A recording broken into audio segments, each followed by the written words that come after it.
I was ready. B.W.O. B.W.O. B.W.O. Brothers with opinions, now we spreading the word.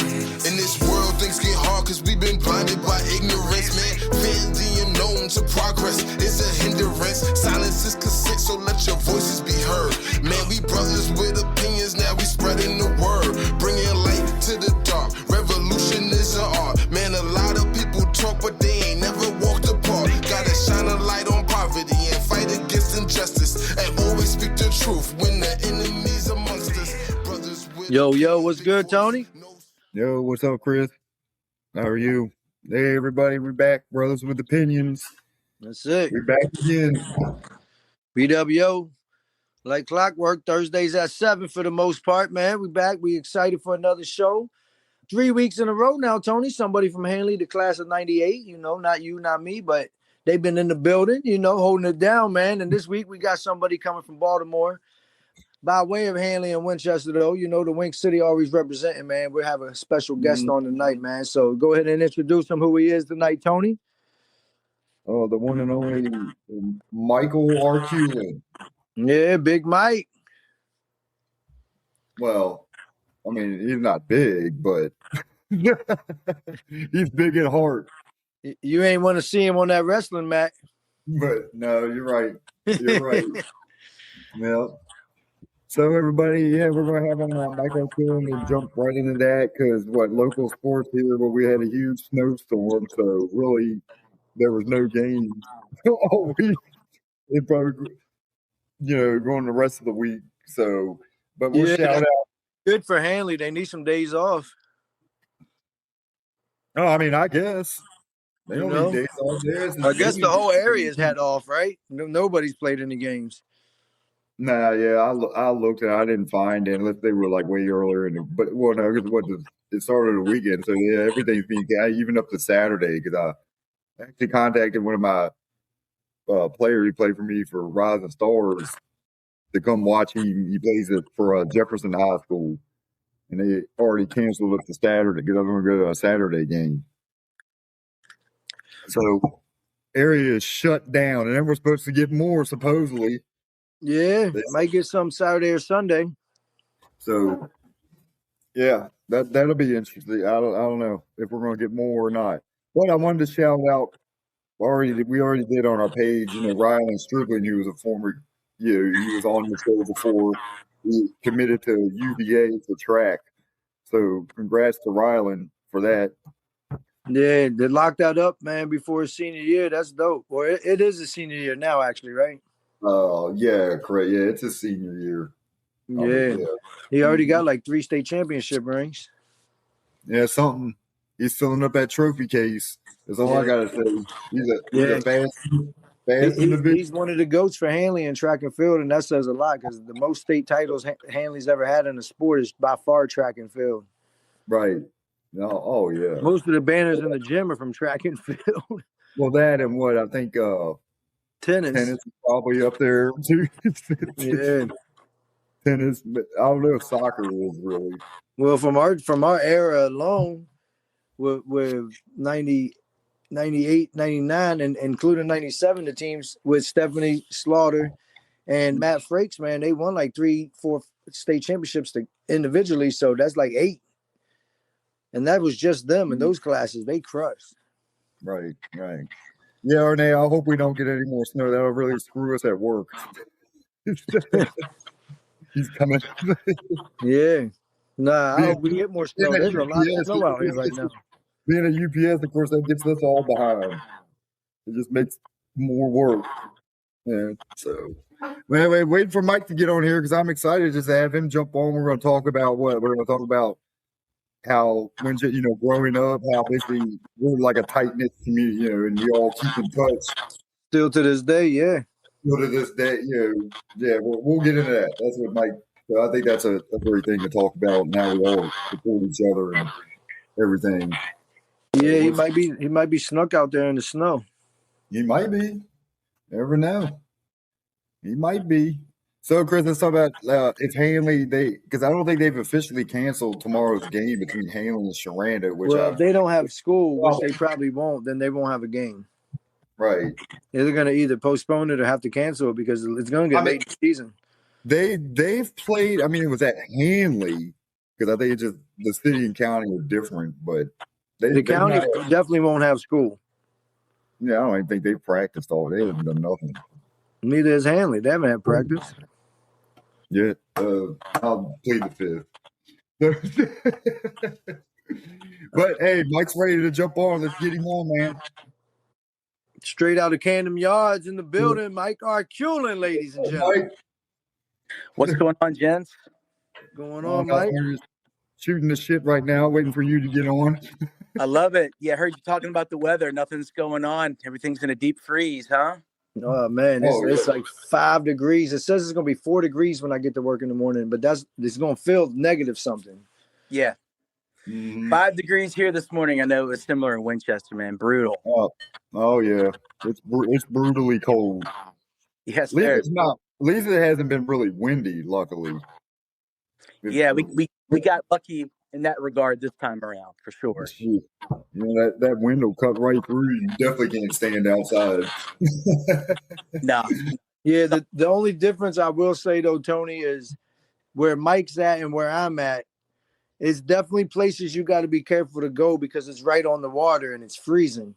And unless you're at Jim Barnett Park and at whatever that lake is over there. What is that, Jim Barnett Lake? Yeah, there's no wind going anywhere. Jim Barnett Lake. The Wilkins. Yeah. Wilkins Lake. There it is. There.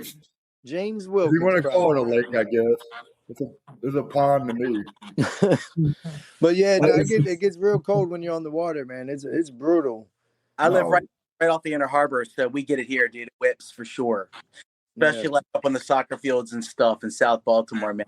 If you get it the wrong time, you're hacking fly off your head quick. So I hear you, dude. It's real. Right.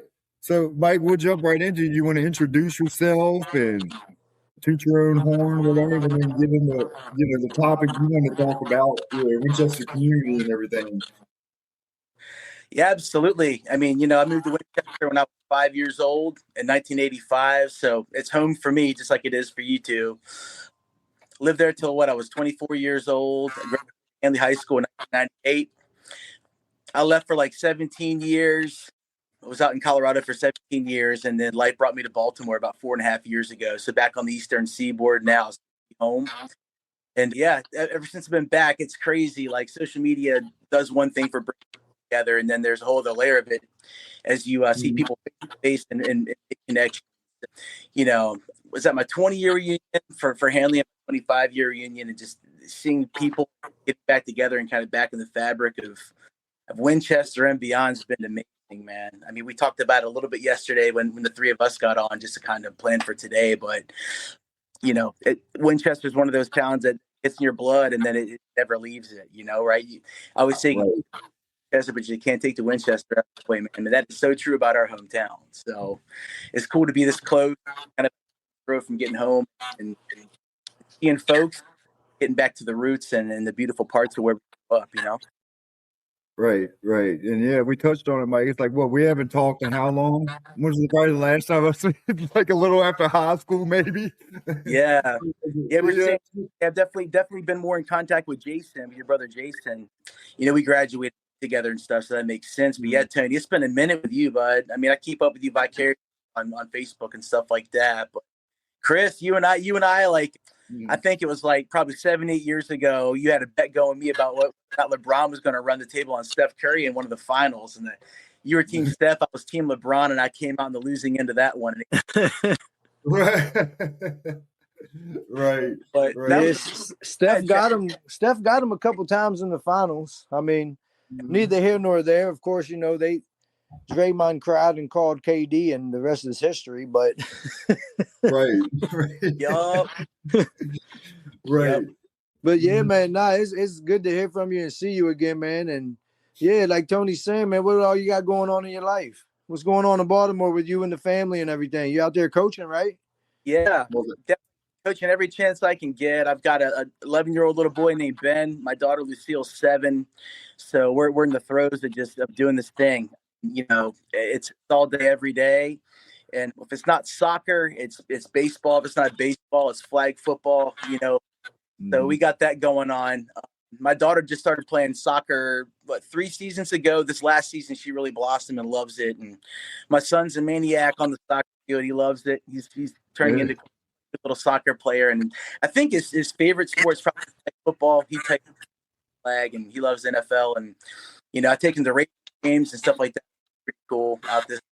He goes lots of, you know, during baseball season. But sports are a big part of it, man, for sure. I don't think, you know, gosh, you know, growing up, I played a lot. I played a lot of sports. My brother did. You know, my dad was an athlete most of his life, so I think it's kind of hard to get from it to some degree. You know what I mean? So yeah, we got that going on here. Just kind of getting the kids through school. We've been in Baltimore 4.5 now, and took a leap of faith moving here. I was in Denver for 17 years. I work in cabinetry, and I worked for craft made cabinetry for like let's call it 8 years, and I got recruited to the East Coast by American Woodmark. So I worked for the home team. Amazing. Oh, okay, gotcha. Yep. That's where you're at, huh? Yeah. But, okay. Yeah. That's what brought me back. So it's cool to wake up every morning and work for the home team. So, like, you know, we talked about the Winchester connection, man. I mean, you can run from it without escaping it one way or another, right? So right. Yeah. Fast. Yeah, we love it. I mean, Baltimore has been kind of like a blessing in disguise. My wife always wanted to be in Colorado. We had like our friends and like, you know, our family. It was like our family, you know, like wink, wink, nudge, nudge family, not blood, but friend family out there. You know, irreplaceable, and they're some of the most people on earth. We had that, but we did not have like a community where we lived, like in our neighborhood, like we always wanted. And one of my brother's best, Nate Carper. You guys might know the name, you might not. But Nate is a 1995 graduate of Handley. He lives in my neighborhood. He's 800 feet from me. So, like, you know, we live with each other. I called him up when I got the offer to move back to Baltimore. And he's in Baltimore, like, dude, here's what you're going to do. You're going to move to my neighborhood. It's an amazing place you've ever been. And I flew in and witnessed it. So this place is like a community here. So for those in Winchester that come into Baltimore for O's games, Ravens games, or just kind of do Fells Point or what, I'm right across the water from Fells. I'm in Federal Hill. And yeah, it's a lot of like young families, people that are here kind of have the same vision. Everyone, urban folks raising our kids in the city. And like my kids go to public school in Baltimore, great school here in the neighborhood. And, you know, the community is what makes it great, man. So she got that community she always wanted and couldn't get. She's got that like living here now. And we live in a community, amazing people. Nate and Julie Harper, again, you know, two of the most amazing people that I know, and I'm blessed to live like so close to them. And Nate and I play a lot of music together. We're in a band together locally here. So he's a bassist and I'm the drummer for Rust. So we're kind of a band in and around like this region, let's call it. But you know, we are all like self-musicians for the most part. The band's been a thing for like over a decade. I moved here and kind of like dumb lucked myself into a situation where they needed a drummer. And I said I would learn how to play drums and join the band. They give me a lot of grace with that. But I'm having the time of my life playing music with those folks. And so you just learned to play the drums? Yeah. Oh, okay. I thought you could play both guitar and drum. Okay. Well, a little bit now. I mean, I still wouldn't call myself a drummer, man. Like, let's I watch real people play drums, know what they're doing. Definitely like inspiring, man. But I can keep a beat, right? So that helps. Yeah, that's the key. Keep a beat, right? But yeah, that big thing. Our founder, his name's Russ Causey. Russ is like the coolest uncle you've ever had. So he kind of took us in with his vision of the band, and he's self-taught guitarist and vocalist. Started playing guitar like I think within the last 15, 20 years. Like he picked one up and just going to learn how to play it. He's fantastic, able to do. We got two girls up front, Dot and Claire are amazing. And Nate's the bassist on the drum. Our guitar player, Will, is fantastic. Yeah, we make a lot of noise. We play for a lot of neighborhood. Our front man, Russ, he started what we call Hoodstock in the neighborhood. We just the anniversary stock in and they've raised $1 million 20 years for unified community connections out here. And so they've done $1 million in fundraising. Man, that's crazy. Area, man. I'm really proud of that. Yeah. Breaking up some to me. Yeah, Mike, I just want to add, how's your phone sitting? Do you guys sitting down or something? Are you on your phone? Yeah. You're just breaking up a little bit because I think last time it was one of our guests. They had to like adjust their phone or something because of the speaker or whatever on it. Let's see here, man. Is that better? Yeah, we'll see. Yeah. All right.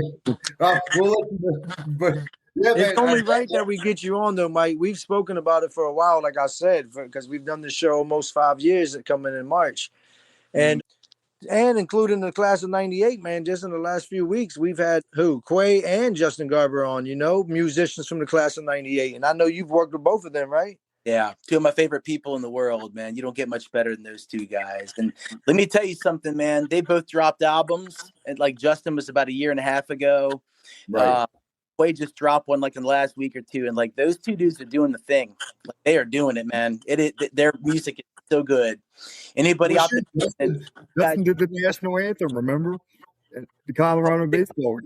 Yeah. So Justin sent me a video opening. I think it wasn't opening day. It was one of the days early in the season with the Rockies. But yeah, he did the national anthem before Rockies game. Unreal. Yeah. Because I forget, Chris, he told us a story like how that came about when we had him on. I can't remember exactly how he said it came about. He ended up being asked to do the anthem. Yeah, it just worked out too. He crushed it. He crushed it, man. Absolutely. And Justin's got some pipes on him for sure. But yeah, I'm proud of those guys. They're doing the thing. And what grabs me most is listening to their music and knowing them like it's coming from the right place, right? Like there's like writing music, and then there's like having something to say. And Quaye and Justin both have a lot to say. And they're coming from genuine places. And man, it's inspiring, right? So I know Justin's in the studio, like working on some new stuff. I can't wait to hear what he has coming next. But yeah, Quaye just dropped his, and like I can't stop listening to it. It's so good. Quay's actually going to be performing in Winchester again, Apple Blossom Weekend. I love it. Yeah, he and Mark were generous. It was 2 Apple Blossoms ago. They had me come in, and I set my drum set up on the riser with them when they did their thing at show, and I got there was like a 30-minute block Quaye mixed, and I did the drums behind him. It was a lot of fun. Right. Yeah, he spoke about you when he was on the show with us. So definitely he got nothing but love and admiration and respect for you too. He's incredible, man. Him and Mark both, man. I mean, those guys, I remember. For those of you that don't know, Mark is Quay's big brother. He's a DJ too. Yeah. I mean, do you guys remember being in high school and those guys would do like Battle of the Bands and stuff, and they were sampling and doing like original stuff when we were all just like, we were lucky to be able to play cover tunes back then. And they're like writing their stuff at like 15, 16 years old and putting it out, crushing everybody. Man, my favorite was Quaye and Eric Thomas, aka Sleazy, when they performed at Daniel Morgan in that roundabout thing when we had back in the day, like 92, 93. That was awesome, man. We were little, but I remember that they did a great music performance, and I was like, man, this is dope. Like, yeah. And Quaye just kept going. Yeah. Oh, yeah. You're not stopping Quaye when he gets going. Right. Yeah. I just saw Eric had, I guess when the snow was happening earlier this week, Eric had like some video footage going, kind of showing folks down. I forget what street it was, but Eric was kind of guiding the folks in Winchester where to drive and where not to the other day. He's like a steward of the community, right? So he sells cars too. He does this thing in the car dealership world. Yeah. Well, the last time I saw him, I think he had just switched from one dealership to another, and he was happier, I guess, wherever he went. So he seemed to be doing really well for himself. So I love hearing that. Yeah, shout out to the class of '98 in the building, man. Yeah, it's incredible. Like, there's folks, and like we talked yesterday, that's the connectedness about all this and all the different classes and like what people do and have done. And like we just talked about Quaye and Justin, and like I was thinking like, I think what class of 2000, Chris Rogers moved to Hollywood, and the show Halt and Catch Fire was like he wrote the show. That was like his show. Really? Huh. Yeah. Then my neighbors growing up were the Climmers. I don't know if you guys remember, like Anders and Philip Climmer lived across the street from me. Mrs. Climmer, I think she worked in Handley for a while. Their mom worked in Handley for a while, but Philip Climmer moved to Hollywood. The show Chuck was his, right? So like we had another Handley guy like doing the show Chuck back in the day, and he would use last names from people around like the Winchester area for like the names of his characters and stuff. So you'd be watching Chuck and like you'd hear last names and be like, I know that last name. That's the last name from somebody in Winchester. Like he Right. told about the folks on the show all the time, which is cool. No, also, I didn't know that because I know we got plenty people, musicians, for example. A lot of musicians have come from Handley and doing big things, and actors and getting into Hollywood. I think we got a few. So yeah, that's pretty wild. Yeah, Corey Britz, man. Corey Britz is doing his thing with Bush, and their music, and he's a solo artist. And his sister Kara sings with Blake Shelton and on The Voice, and she's incredible. And we're, there's this guy, you might know him. His name's Jason Dinges. He's in this band called Honduran. Going around out of Portland, Oregon. He's been in a few bands. I think he's kind of out of that now. Like he's got a kid. So he might dabble a little bit, but I think Mike, did you ever perform at Battle of the Bands at Handley? I did actually. My band. I'm not gonna lie, I don't remember who all performed back then. Yeah, we got disqualified. I threw a CD out in the crowd, hit somebody in the head with it, and we got disqualified the one year. I was like, we're gonna place this year. No, we didn't, but we did. Yeah, I had a band in high school called Gravity, and it was me and Thomas Glass, Eric Smith, and Nick Klein. So and I remember that. Our band towards the end of it too. And Thomas and Amanda are now actually happily married, and live in Richmond, which is cool. Yeah, because I was gonna say, because didn't Corey, I want to say, played Nirvana? Was it Corey Britz that during one of the talent shows or whatever? I want to say it was him. But then Nirvana, of course, he was doing Rape Me because that was a big one. They were like, don't say it, like, and he still played it, and of course he was saying it. I believe it, man. And I remember when that song popped, and it was very controversial. I think they had a radio ad called "Wave Me" or something like that they could play on the radio. You couldn't say the word, you couldn't say the R word. But yeah, that checked out, man. But yeah, Nate. So Nate Carper was just talking about his band was in Battle of the Bands most years, and like they clean up most years, and like win it, right? Nate was like virtuoso on guitar to young age. He's every bit as good of a bass player as he is a lead guitar player now. So like, yeah, Nate's band would come in and just clean everybody up. I remember that. Everybody's like, well, that's not fair. Like, let somebody else win it, right? So right. All right, Mike, I got an audience member, a fan, got a question. He wants to know who inspired you to play music the most, and also who's the best guitarist in your opinion. Who inspired me to play music the most, and what was the second part of that? Who's the best guitar? The best guitar all time. Who you have as the GOAT? So I'm going to go back to Justin Garber for a minute and tell a story. I remember being at his house. I was at a sleepover when I was like probably maybe younger than my son. I was probably 9 years old, and me and Justin and his brother Aaron were hanging out. And Mark, his dad Mark, was a fabulous musician. And Mark was gearing up he had like a solo gig at Pickers, I think, or something like that. And I remember sitting up in Mark's room and watching him like warm up for this gig, and listening to him sing and play. And Mark Garber, Justin's dad, was a big beginning for me in my interest in guitar. Nice. Okay. And then I was at Jake and Charlie's with my family one time for dinner, and I think I was probably in like second or third grade, and there was a band setting up at Jake and Charlie's. If you guys remember that place. Yeah, you used to go over there and watch the game. Yeah. We were watching the game, and this band was warming up. They did Revolution by the Beatles, and I watched this dude like do the intro and like start singing and playing it. And those are the two times I was like, I want to do that, man, like for sure. And then I think maybe other inspiration was like being younger and like hearing Jimi Hendrix for the first time, hearing Purple Haze for the first time. Like, and remember Purple Haze was one of the ones, and then hearing Stairway to Heaven, like the intro to Stairway to Heaven as a kid, and just saying, I want to be able to play that kind of stuff, right? So that would probably be the inspiration I can go back to, maybe as like the core of all of it. Man, best guitarist of all time? Oh, good grief. I don't even know how to answer that without getting like people chasing after me and screaming at me. That's so subjective, right? And there's a Right. lot of different kind of guitarists. Yeah, a lot of different kinds. I would tell I think you, like, you kind of said the GOAT, though. I think you probably said the GOAT.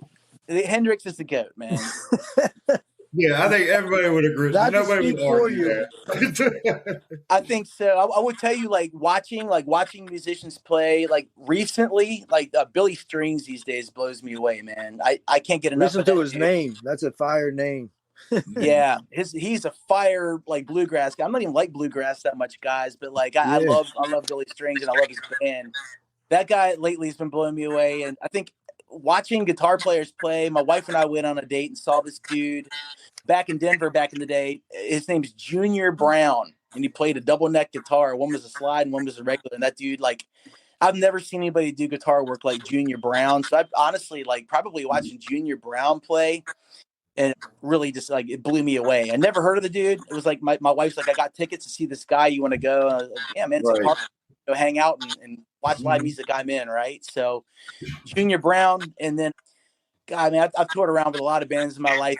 I love watching Trey Anastasio play a guitar. Love watching him play Fish. Like, I love watching that man play a guitar. He's one of my, like, personal favorites, just to watch noodle around and do it. But I would say those guys, man. And then one more through time and space that blew me away and still does. Vernon Reid, man. Vernon Reid from Living Color was, like, out of this world different like anybody else back when we were, like, kids playing, right? So nice. that guy's a virtuoso in his own light. And I would say those guys were the ones that's watching and seeing through time that, like, blew me away the most. Great question. Yeah. Well, I had, like, who I've seen best live is Tom Morello from Rage. Like, that guy, like, when I first saw him, I remember going and watching him with Wu-Tang Clan back it was at Merriweather Post. And I took Jason, my brother, and he just, like, his jaws just dropped, like, watching him play. I mean, the guy's amazing, like, so to me, he's the best I've seen. Tom Morello, bad man, dude. Yeah. You just went and saw, like, Korn and those guys this last fall, didn't you? Yes. Yeah, took my boys and said they were curious. They were just like, I'm like, they're like, Dad, we want to go to a show. But, one of them brought in my oldest. And then, of course, it went to New York really close at the same time. But, yeah, man, Korn's amazing. Like, they're amazing. And then, of course, we saw System of a Down, too. And that's another amazing band. They're just awesome bands. Yeah, Serge Tankian, he comes from a different place, man, with what he does. Yeah, cool. dude, I got to say, he's insane too. Like, yeah. Mm-hmm. We did Oz 98. I think it was 98, and the year I graduated. Yeah, it was like right after graduation. A bunch of us went. Like, they were on the stage in the parking lot. It was funny because, dude, like, I was there. Yeah, they were since it was on the second stage. It's like, God, man, we're telling our age. We're telling our age right now. Yeah, man.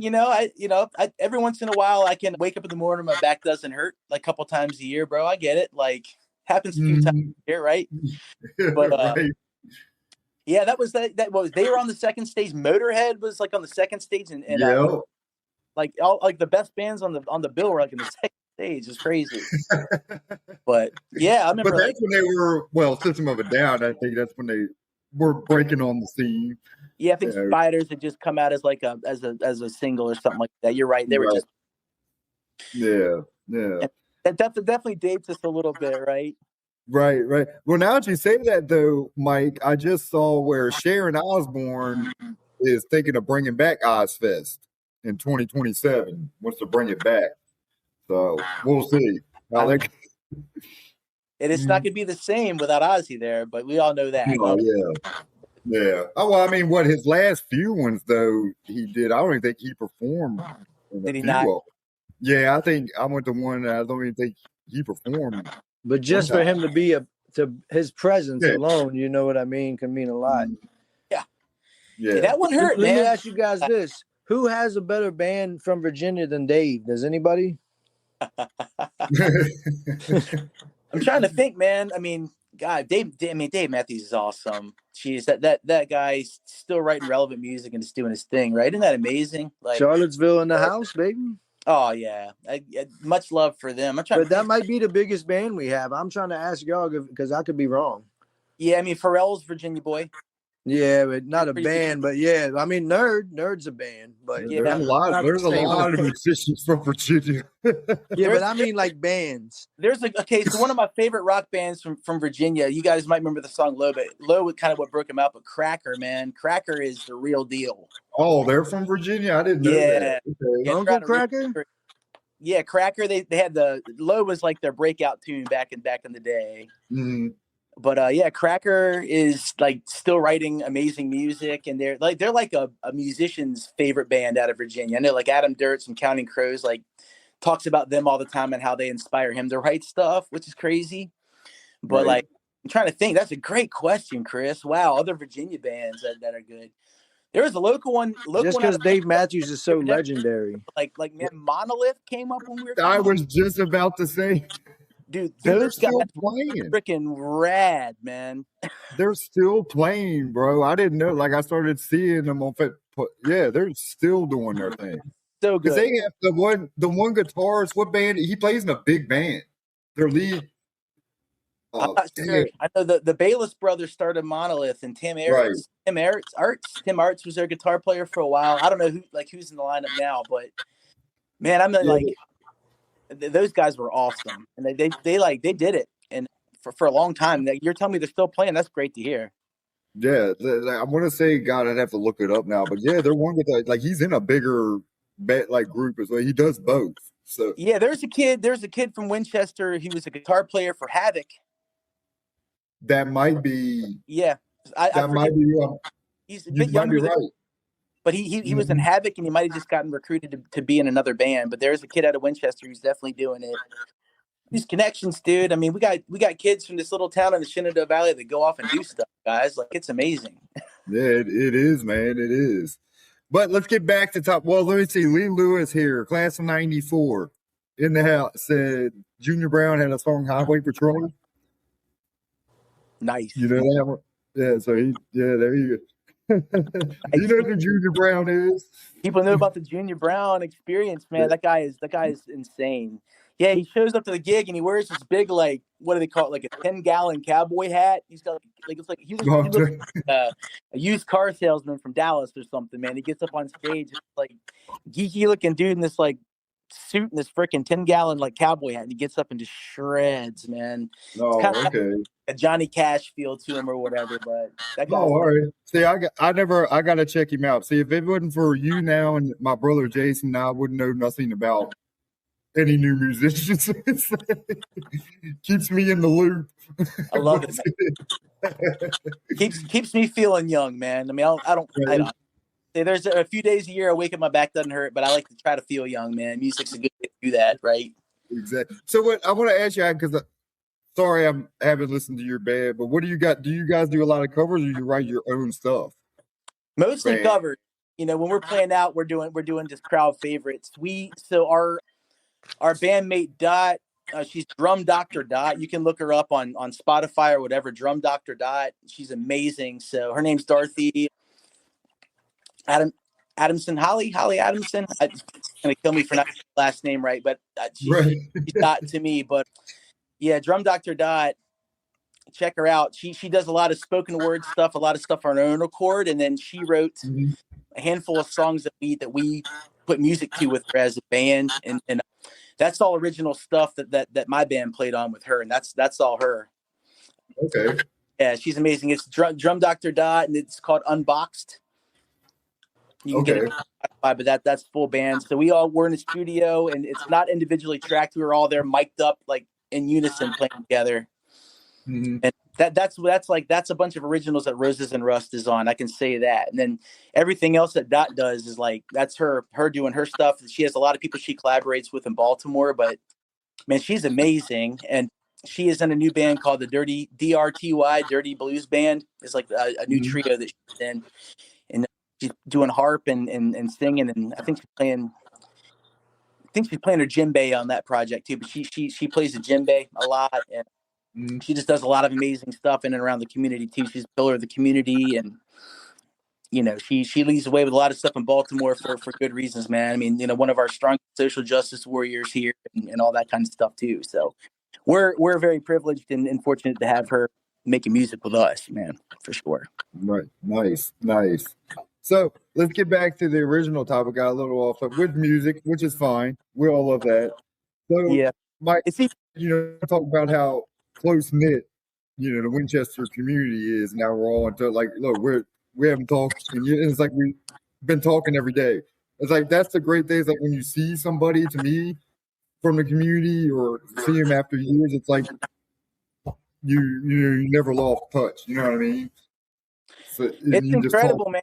We were joking about it yesterday. It's like the dysfunctional brother and sisterhood that comes together, but we all love each other, like through thick and thin, bad, right? And no matter where you go, man, Chris, I mean, you can say this. You live in Brooklyn. I've been in 2 states and not back in Virginia since I was 24. But like, people seek you out, right? So if they're up in your area and they're from our town, they're going to seek you out and try to get some FaceTime with you.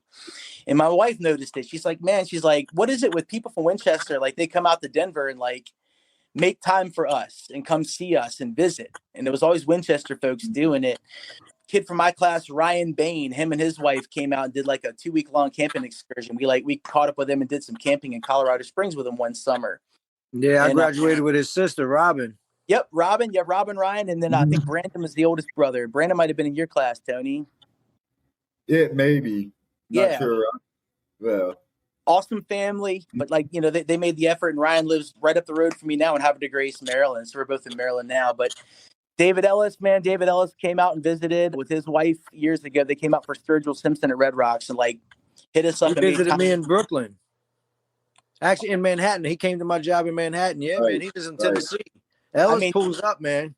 It's so cool, right? Like making the effort to come and see folks. And then, my neighbor growing up, Carrie Gibson, who's like a sister to me, like, through a snowstorm in Denver, came and like broke bread with us at my house one night. And it just always happens that way, man. Like people will make time. Tony, I was telling you, like Jason and I tried to meet up when he came through, and like we make time for each other. And my wife called it out. She said, I've never been around like a group of people who are this invested in each other as like people from your hometown. Like she noticed it like when we were dating, right? Even coming up through like the early times of us like dating and all that stuff. She caught on to that real quick. And it is amazing, man. And like, no matter where you are, it's going to happen. You could be halfway around the world, and if somebody from Winchester knows you're out there, they're gonna try to meet up with you. Actually, I'm trying to remember who told me the story. They were somewhere like in Europe recently, and like somebody had a Winchester shirt on, and they went up and like talked to him. It turned out they knew a bunch of people from our town and like had like a conversation and ended up eating dinner together that night. Wow, that's crazy. Yeah, they grew up like an hour from each other and still had family in Winchester, like, talked about it. It's just this everywhere. And then, the folks that go away, like, it just seems like there's always that pride. And, the Handley pride thing, I think a lot of us probably like laughed a little bit about that when we were coming up, like, that's a little ridiculous or whatever, but like, it's a thing, right? And we saw Stephen Daly getting love, Chris. I posted it, like, yeah, man, kid from our towns, like, on the IU football team just won the national championship. And then you've got Najee Johnson. Is that his name? Najee Johnson? From Millbrook. 2-time Super Bowl winner. Unbelievable, man. Riding in the float at Apple Blossom and meeting people. And like, you can tune into The Voice, and like, you're going to see Kara Britz on The Voice, guys. She's one of the singers like that backs people up when they're singing on The Voice. Like she's a Winchester girl, right? And her brother Corey, we talked about him earlier, like, just doing amazing things and always having time to come back and rekindle just relationships and good times in town when they're back, and they always have time for people. And like, that doesn't happen everywhere, guys. It doesn't, man. The older I get, the more I realize it's a lot of people I know, they're like, I don't care about my hometown or none of the people. I'm like, all right. Yeah. I'm like, I might not live there, but you can damn sure bet yourself if anybody from Winchester comes around, I try my best to see most of them. It's hard sometimes, but you know what I mean? Yeah. They definitely hit me up, yo, come to New York, or I'm in New York. I just hate when they're already here or something. And I'm like, dude, what you doing? I'm like, working all day. I didn't know you was here. but the great thing is, they do hit me up, man. Like I said, David Ellis pulled up on me at my job with his wife. Yeah. the great thing is you make time for it, to meet up with them. And, and that's an awesome thing, like what Mike's talking about. And like you said, Mike discussed it a little bit. Like in school, we probably didn't get along with everybody, blah blah. You know what I mean? Like, but as we get older, it's like now, it's like you said, it's just everybody gets along. You know what I mean? Like there's just a mutual respect, and like you said, I think we're honestly speaking. Is this what Handley pride is? This might be it. Yeah, like everybody asks, like, what is Handley? Like, well, maybe it's keeping that connection to our lives with people from Winchester.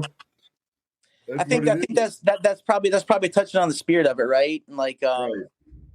Yeah, it's refreshing to see, man. I know somebody that blows me away with his posts every day. I'm sure you guys follow him too, but like, I grew up with Andy Vipperman. Love the guy, man. Like, he was always just such a stand-up dude, and the kind of seeing him kind of pull up people we know together like every day, even in tough and trying times. He's such a neutral, like calming perspective on stuff, and seeing people like Vip stepping up and like just like kind of putting good positive messages out there, and just like seeing the best of our community like shining like that too. Like, it makes me want to do better every day, man. I like to seeing people like that, and I'm hoping that dude mayor someday of the town, man. I think he'd be a great mayor, honestly. Yeah, it could possibly happen, I guess. There you go. Yeah, we've had him on the show a few times. You've had Vip on the show? Yeah. Oh, yeah, he was one of our first guests. Like when we first started, yeah. That's important, man. He's an important one for that community for sure. And that's just another thing, like that brings, because I never knew, like Andy's older than me. I was a sophomore, whatever. He was a senior. So like you said, like I didn't really know Andy or the Partlows or Trey Carm, but now later in life, like now we talk like we're best, but you know what I mean? Like everybody just talk because we have that common, hatred, I guess, growing up in Winchester. Yep. So it's just weird how it works. You all just talk to each other like you've been friends for years. You know. I remember watching. Speaking of the Partlows and all, and sports and all that, kind of going back to that. I remember I had my TV on. It was probably like 2006, maybe. I was out in Colorado, and arena football was a big thing, and it was the craziest game because it was, I think the Arizona Rattlers were playing the Colorado Crush. Mm-hmm. I think it was Brian Partlow. Yes, Brian was coaching. Brian, and Lane Campbell was quarterbacking for the Rattlers. Yeah. Here I'm watching TV, and I'm like, holy crap, man. Like, that's Brian Partlow and Lane Campbell I'm watching on TV right now in Denver. Yep. Competing. Two of our goats. Two of our goats. Man. Like, how about that? I think Brian still does arena football, I want to say. I want to say the Crush for a while, and like they were good, man. I think Elway had ownership in them when I was out there. Okay. Yeah, their quarterback was good. This dude John Dutton, I think, was their quarterback at the time, and like he was one of the best quarterbacks in arena football, and it was fun to watch, man. But it's definitely, again, the Handley pride thing. You're like, I know those guys, man. Come on, like that's home team right there. Right. Now I was conflicted that game because I didn't know who to root for because they were like on opposing teams. I was like, I got to throw the flag in and not root for anybody. Just ball. But hell no, got to go for my boy Lang. There you go. I love. Well, hey, Lang was on the Browns, right? So I'd go for the player over the coach. But Lang actually made the league. I mean, he was with the Cleveland Browns for the Browns and the Falcons. He played with them in preseasons. Okay. Incredible, right? Yeah, Lang's that guy, man. You can say they made it to that. So, hey, you make the scout team, whatever. Let's say, on a professional level. Oh, he was out there throwing passes to Julio Jones and all of them. Yep. Okay. Isn't that man? I can't even imagine. Yeah, just I've never really gotten a chance to sit and talk to him about like his experiences with that, but I'm sure he's got tons of stories to share, man. And Walter Payton, football player of the year in the whole country. Isn't that something? Let that sink in. We got a lot of people that have done well in sports, man. Yeah. It's cool. There's a kid. He might have been younger than you. Johnny Gilkerson, I think. He was. He made it pro. Yeah. When I moved up here, he was playing for the New York Red Bulls, man. Yeah. How about that? His brother Sean was my year. Yep. Mm-hmm. Yep. And like, there we go, guys. The more we talk, I mean, it's all this greatness coming out of the Shenandoah Valley. It really greatness, is. Connections. And Mike, like, since me and Chris have started this 5 years ago, we didn't know how this would go, but the support we get from people is amazing. You Yeah. know, like you talk about from the community, and they love it, and we're always getting, because we feel like we're not doing much, but once you go out and people see us, then they'll mention, "Oh, y'all are doing great. Keep doing what you're doing," and it's just that support for everybody wants to support everybody and see them do well. Well, my perspective on that, because I've been following you guys since you started it, and it's an amazing thing. We talked a little bit last night about it. Like, look, these are the voices of the folks in your community and beyond, right? We are folks. We all grew up together. We are part of a united community and a separate community collectively at this time, right? And like, look, the world's a crazy place right now, and I'm not talking about anybody leaning any certain way or whatever. I don't care about that right now. But what I want to say is, like, what you guys have on here, what people have to say on here, regardless of anything, like, people need to listen up, because we're folks talking. There's nothing biased about anything anybody's saying on here. It's all true and genuine, coming from the heart. I've heard a lot coming out of your station that I nod my head and just say, man, like, these conversations need to happen more community to community, man. Like, Brothers with Opinions is a great start. Like, people need to take this and replicate it in every town in the country and beyond. And like, this is where honest conversation comes from, and where honest perspective comes from, and people need to know what the heck people are really feeling in every community, right? And like, I get to feel what people are feeling watching your show, and it's genuine. And like, what you guys doing is a gift for anybody that's willing to give it its time to listen to it, guys. Like, it's not easy what you're doing, but it's important, man. I mean, like, we're getting further and further and further away from like what I feel like people feel like they're further away from what truth is than they've ever been in their lives, right? They don't know what to believe anymore. Everything's like obfuscation, it feels like. And look, like, you guys don't have that on this platform, right? It's all kept 100 down here. So hats off to you guys for doing it. And like I say, people from the community, everything starts with the community. It's got to start. Stuff needs to be grassroots and be real and intentional and genuine from there, and supportive and loving. And then people need an identity at the grassroots level, and I think that's where it blossoms out, and where things get better for everybody, man. But you got to have strong roots. You have to. Right. I appreciate it, man. Appreciate those kind words, man. Yes, and that's really why we started this, right? For the community, show people love and all that. That's really why we started this. So yeah, man, I really appreciate those words, man. I remember watching the first one. We were talking yesterday. It was like you and Zeb and Chris and Wayne Rush. Right. Yeah. Guys, like, yeah, that was the beginning crew. Yeah. Yep, I think it was right in and around. I think when George Floyd happened, you guys had one of your first episodes, right? Yeah.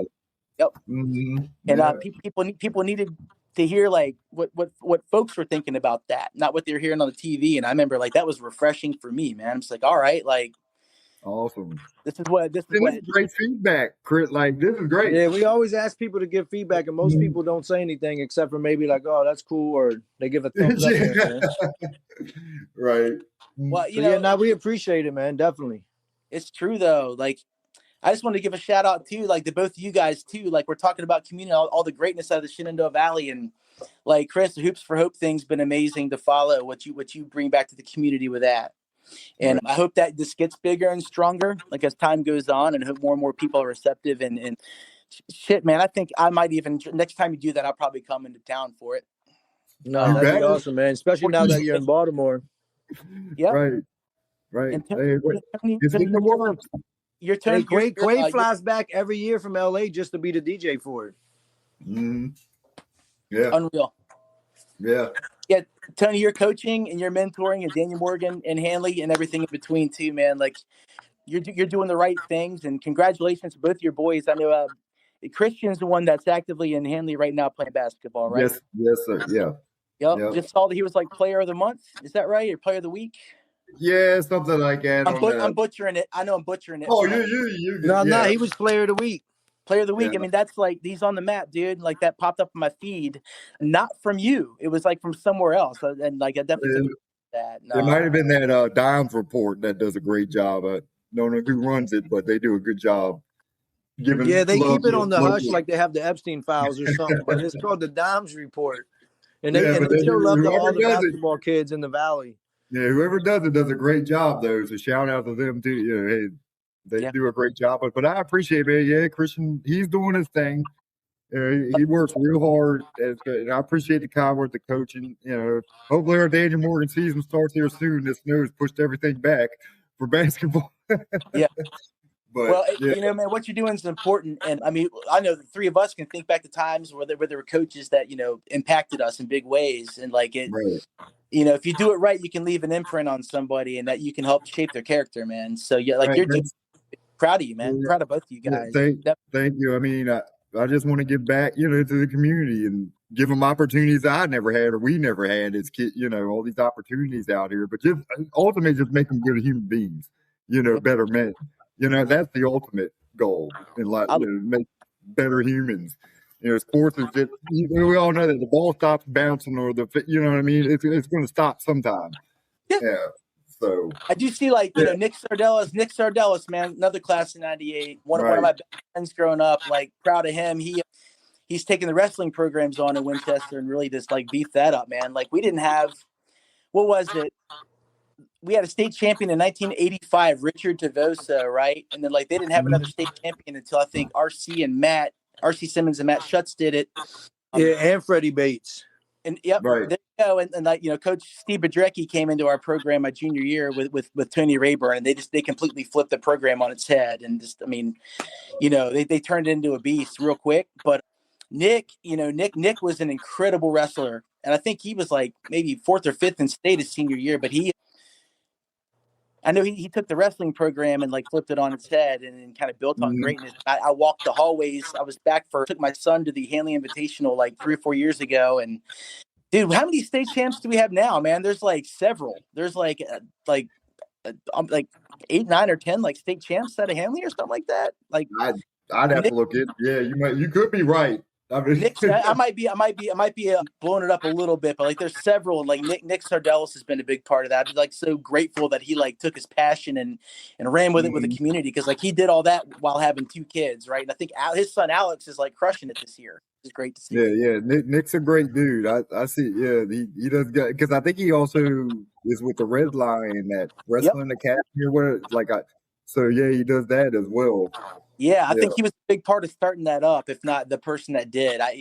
He's a big part of all that stuff, and it's incredible, man. That dude Richard DeVosa, by the way, speaking of the Handley connection and the Shenandoah Valley greatness, he was a state champ in '85, and he came back and he'd roll around with us like maybe once a year or something in the wrestling ring. He was just kind of like, he's a lot older than all of us, but he was like I guess intercollegiate wrestling. I don't know what the association is, but like 2 years ago, he was given an award. He was the wrestling man of the year for like the nation.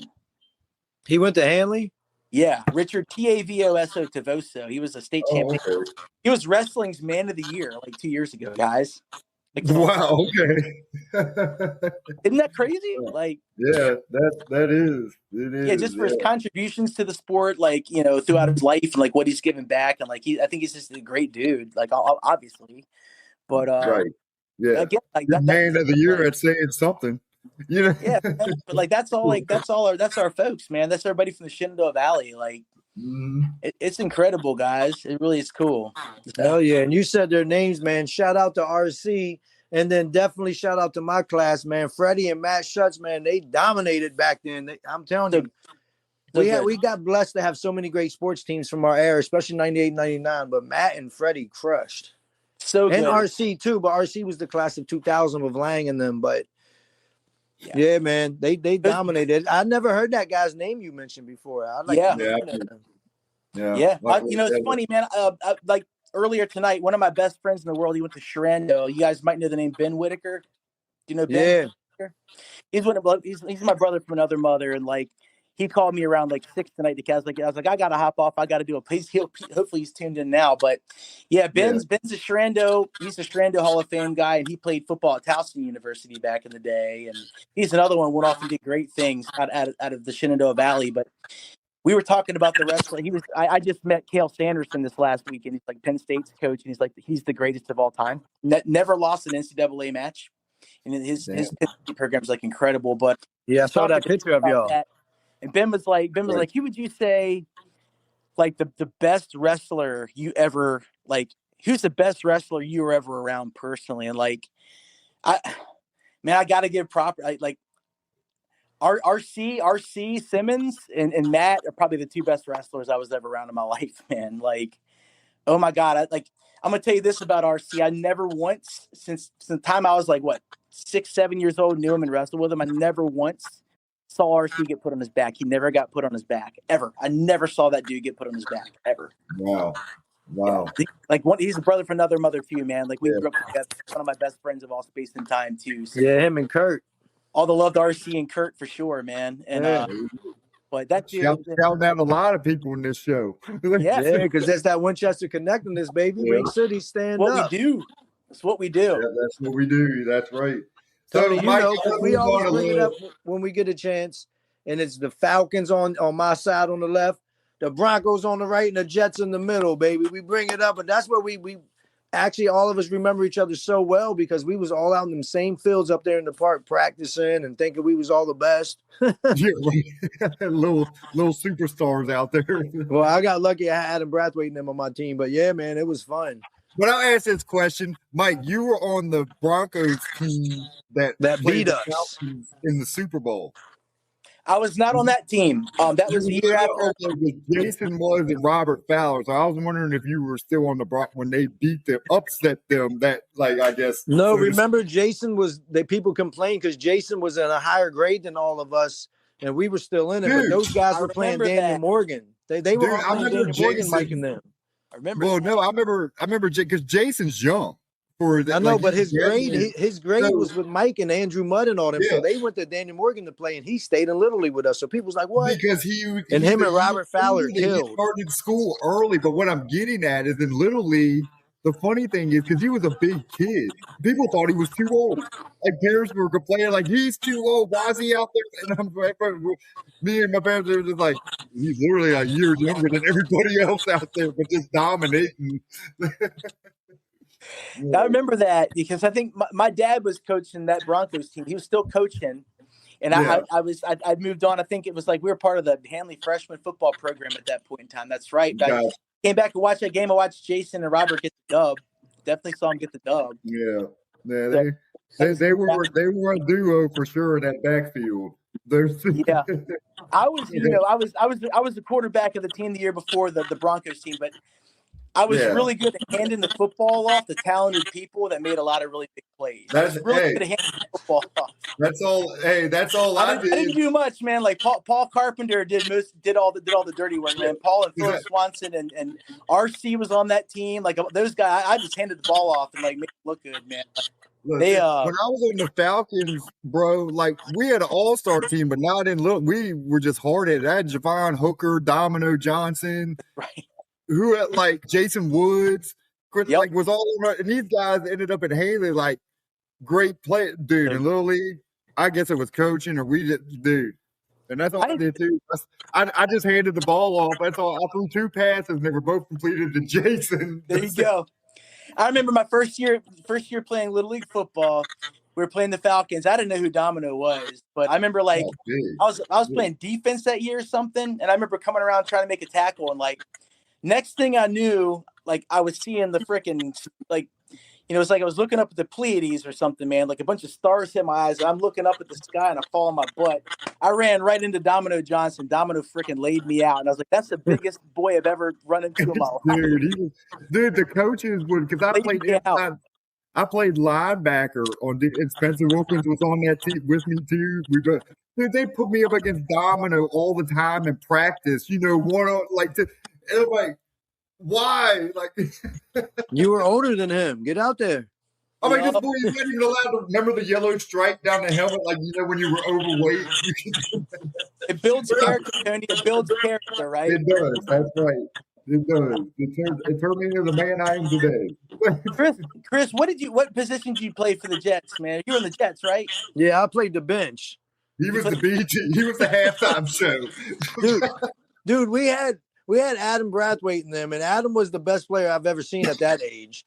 So we had Mike Jenkins and I can't even name everybody that played on the team, but Kevin Curry, Sleazy, they were all on that team, and with Justin Brown and Terry Boyd and That was Sonny Burch. Sonny Burch is your coach, right? Tommy Butler. Tommy Butler, is that okay? And then after that, Patrick and Wayne Rushing them came. Yeah, like so I didn't play much until my third year, but then I played tight end, defensive, and punter. And punter was my favorite position. I love punting the ball. Good stuff, man. I love people trying to think that they was gonna get me and I'd boot the ball down the field. They'd be like, "What? This little kid?" But yeah, because I played soccer before football, so I was ready to do that. But man, I played freshman football as an 8th grader. When Partlows and them won states, that was my favorite year because it felt like we all won. And of course, all of our teams went undefeated. But I quit after getting hit by Freddie Bates and Domino and Matt Stetson all them after a while. I'm like, man, I'm not gonna keep. And Todd Hill's like, go over the middle. I'm like, man, I'm a $120. He's like, go over the middle. I'm getting hit by Domino and Matt Schutz and them. I'm like, man, I'm about to just stick with basketball. Get the hell out of here. No mercy, right? Oh my God. Man. Yeah, I was like, I'm good, man. So yeah, I played a bench a lot, but I was a big cheerleader for our stars like Patrick and Brathwaite. So talking about coaching and stuff, Adam Brathwaite, man, he's one of the GOATs too. Loving it, man. Love seeing him at Cincinnati right now and doing great things and just a great human being too, man. I'm with you, Chris. He was one of my favorites too coming up. And I knew him mostly from wrestling. He was on the wrestling team and he also I guess playing football. I think I played football with him 1 year before he moved up quick. He was too good to probably play the level I was at, but Adam's just good people, man. I probably haven't talked to that dude in probably 25 years, but I love seeing him doing good things, man, for sure. Right. Yeah, we'll have to get him on the show sometime. Yeah, you guys should get him on the show, man. That'd be a good one for sure. Yeah, it would for sure. But yeah, Mike, we're not gonna hold you up too long. Hey, Tony, you got that game we're already at an hour here. We're just talking away, which is great. But remember, Mike, we told you like this or that. I'm going to give you 2 choices and you choose. So it's random stuff, right? All right, we're going to jump right into that. So since the Super Bowl's coming up, Seattle or New England? Seattle. Me too. That's what I'm rooting for. Yeah. Right. Okay. Guitar or drums? Guitar. Hendrix or Tom Morello? Hendrix. Football or wrestling? Man. Like, what else is going to stump them here? Just like being a fan and watching it and following a sport casually. Is that what we're getting at? Just like. Well, I know you did. Whatever you like more. Yeah, what do you like? It's your choice. I mean, I spend every Sunday like watching football. So probably these days, it'd be football as a fan or whatever. Yeah. Right. All right. Here we get Transformers or Thundercats. Thundercats, oh baby. Yeah, I love that one too. Thundercats was fire. Right. All right. Phil Collins or Dave Grohl? Dave Grohl. Wow. Ooh, interesting. Bigger thought you go Phil Collins. Nah. All right. Baltimore. I got Nirvana and Queens of the Stone Age in my blood, dude. Come on now. Right. That's what you. Right. I get it. Baltimore or Denver? Oh man. Dude. I don't know.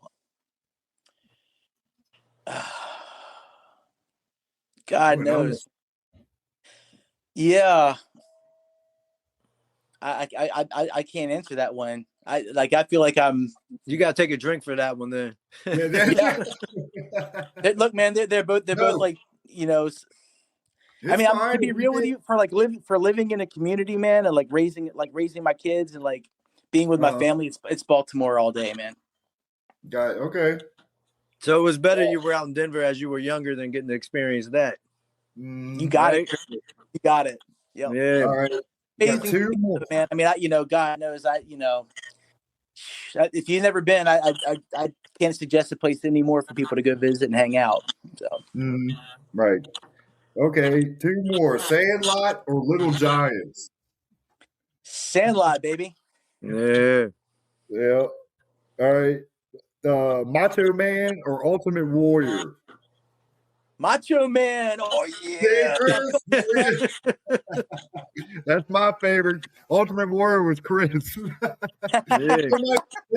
that's this or that. It's pretty fun to do. See what your choices Love it. are. Good thing because I was gonna pick Pearl Jam or Nirvana, but it's easy that you already said Nirvana, right? Right. I got to go with Nirvana, man. I got to go with them. Like, yeah. Yeah, I'm with you. I'm with you on that. Yeah, I like My Pearl favorite, Jam. my favorite band is Red Hot. Red Hot Chili Peppers? Yeah, I love them, man. So good. So Right, good. right. I love that. And my favorite guitarist is Slash. Love it. I can't argue that. Yeah, hey, Slash is great. You know, He's so good.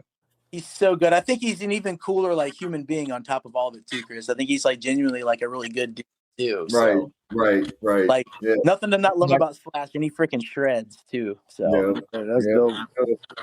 But hey, Mike, it was fun having you on, man. Really enjoyed it. Connecting back with you again. Hey, let's keep in touch. I love it. Yeah, man. We got each other's numbers, so definitely we're going to be in touch for sure, guys. And yeah, I'll keep up with what you guys are doing on social media. And again, Chris, you do Hoops for Hope. I'm there, bud. Like, yeah. I was gonna say, hey, show up when we get that organized and together again. Because me and Chris have been talking about, we got to work on that and dating all that stuff. Because it's a lot of work. I can imagine, and like it, it's one of those things that you put the work in and you get done with it. I'm sure it's like the most rewarding thing ever, too. Just knowing like, what an amazing job you guys are doing, and it's impacting folks, man. It's a community thing that we got on here to talk about, right? I mean, that's it. Right. You guys are the heartbeat of it, gentlemen. You're the heartbeat of it. Thank you. Appreciate it. Every now and then I'll take a little break from stuff, but when I'm in it, I'm nonstop calls, texts, emails all day. I'm not paying attention sometimes to what I'm supposed to be doing at work. I'm trying to hit Mr. Norman or Javon. I'm like, yo. Right. But yeah, if you don't reach out, man, that's something we got to get on too. Is Mr. Norman? I was I'm gonna hit him up again, man. We gotta get him, Mr. Chambers, and Mr. Conley all on. Right. Yep. The goat. Man. God, man, that you got a good list of quality folks to get on your show. That's for sure. I think Mr. Coonley's in Pennsylvania, if I'm not mistaken. Yeah, he's up there loving baseball, and his kids are playing hockey. Yep. And I hear Mr. Norman's like people are in contact, but I hear he's off the grid, like been off the grid, like he's living in the woods in a cabin. Because he learned a long time ago what we're mostly learning now in the last few years. He got out the matrix. Yeah, he got out the matrix. He realized that most people are living a life to chase things that don't mean anything, and he just escaped it. And he's has his peace of mind. And that's awesome. Right. He might be my new hero now. Hearing that, man. Yeah, that's right. Yeah. But dude, he was my favorite, man. Mr. Norman was awesome. Yeah, he was awesome. I loved all of them, but Mr. Norman, he was so cool, calm, and collect, man. And if anybody talked shit on that basketball court, he'd act like Larry Bird, like. Now, could you outshoot Mr. Norman, Chris? No, I'm pretty sure maybe never. Maybe I would have felt like it when I was doing my best, but nah, man.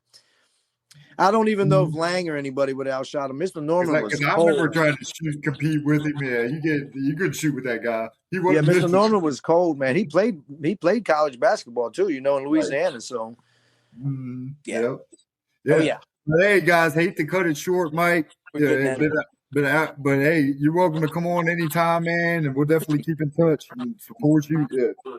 But it's great having you on, man.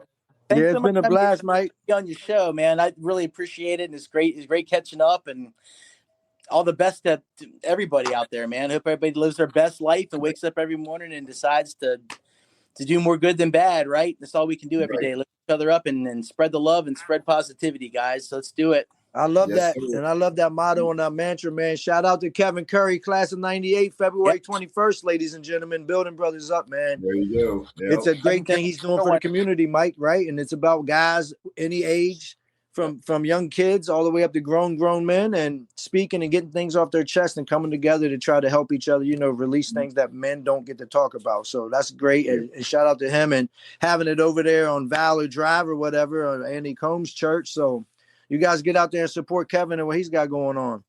Yeah. Yep. Yes, sir. Please do. Yep. All right, Mike. Hey, man, have a great night. We'll keep in touch, man. Appreciate you being on. Thanks so much, guys. All right, Mike. Love you, man. Y'all be safe, fellas. You too, brother. Y'all be good. All right, Mike. Later. Peace. Yeah, Chris. There we go. Mike Arculin. Yeah, that was on. man, Loved good. it. Yeah. So, hey, everyone, Chris, let's speak on what we're working on here before we get off real quick. Big news. I get city manager in Winchester Yeah, that was just appointed, okay, to the position. Anybody wants to get on and speak about Piper being new city manager, reach out and speak on it. what they calling him, the Rowdy Piper? Uh-huh. The Roddy Piper. Hey, I don't really. Hey, we're looking into I don't know it. who he is. Hey, but Chris, we'll just leave it at that. Right now, we're looking into it. This whole new city manager thing, and people, what got my attention is like when it happened, it was announced. Like the community, people were enraged, basically, not happy. Yeah, It just caught me by surprise because it seemed like most people didn't even know there was any way to vote or what was happening. He just seemed like he was, boom, here's the new face of this position as the manager. Right. And, I don't know. But then I heard he ran against our good buddy, man, and my brother, Carl Rush. And we didn't even know, like, if people couldn't vote. So to me, that's something weird about it. But, yeah, we got a lot of research and people we've been talking to about this, and we'll get out there soon about it. But like Tony said, you guys want to speak about it or have anything on it, man, because we don't know but what you guys tell us and what we do for the research. So come on out. Hit us up, man. Right. Yep. Hey, and that's really all I got. We got any more shout-outs or happy birthday? Whose birthday? There was somebody's birthday today. Who was it? There's lots of birthdays. I'll be forgetting. I got to get better about that. Yeah, Chris, we gotta get back. We gotta get back to that. It's funny because my birthday was this past week, and Tony didn't even say nothing last week. It's all good. Bro, I forget my own birthday. My own brother gets mad at me because I don't hit him up or text him. My birthday, yeah, just like Aaliyah said, it's just a number, man. I ain't worried about it, man. As long as I'm still here and breathing, man, and celebrating life every day.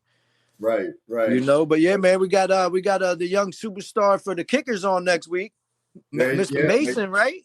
Mason Savage will be on. There we go. Yes, Mason Savage will be on Millbrook Kicker. Yep, we will have him out there. He got like 4 college offers recently, so that's dope to see, man. His mom Sarah's out there working hard and on his behalf, and man, we wish him the best. So we can't wait to have him on next week, Tony. That's gonna be a good show. Yeah, that's gonna be awesome. And trying to get other local athletes, so working on that too. So definitely, if a local athlete wants to reach out to, hey, we'll get you on. Give you 10, 15 minutes to shine. Shout out. But all right, Chris, I guess that's it. I'm gonna go get something to eat, get to bed. I guess get ready to do my little job tomorrow. But man, excited for next week. Like you said, Mason Savage, and then everybody. Hey, if you got your opinions on Piper or what, reach out to us. We'll be glad to have you on. You can speak your mind and your concerns with the city that's going on. Because hey, we talk politics, everything. The thing is, the local Winchester, our area, it starts locally. So it's important to have who the people want in there. I guess I should say, right? Yeah. So, yep.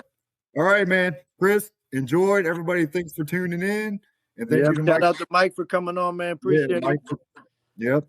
Yep. All right, brother. Love you, and I'll talk to you soon.